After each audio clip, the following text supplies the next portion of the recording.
চেতনা হচ্ছে এখানে ফ্যাসিজমের আর কোনো বাংলাদেশে আস্তানা হবে না। জুলাই সনদের চেতনা হচ্ছে আমাদের প্রায় 2000 ভাই বোন শ্রমিক জনতা যে জীবন দিয়েছেন, সেই জীবনের বিনিময়ে বাংলাদেশে আর কোনো অনৈক্যের দানা পার্শ্ববর্তী দেশ থেকে গড়ে তোলার আর সুযোগ পাবে না।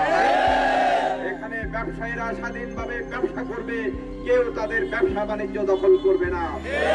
এই সনদের স্পিরিট হচ্ছে আর কোনো ক্ষমতাবান লোক দুর্বল লোকদের উপর কোনো অত্যাচার করতে পারবে না।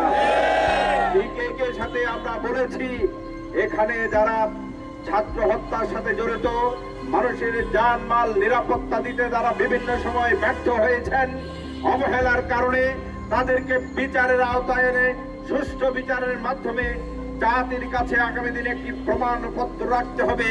স্বৈরাচারী এবং যারা নানাভাবে মানুষের সম্পদকে লুণ্ঠন করেছে, তারা কোনোভাবে আগামী দিনে আসার আর জাতির খেদমতের নামে সেই মানুষের জানমাল নিয়ে ছিনিমিনি খেলার সুযোগ পাবে না।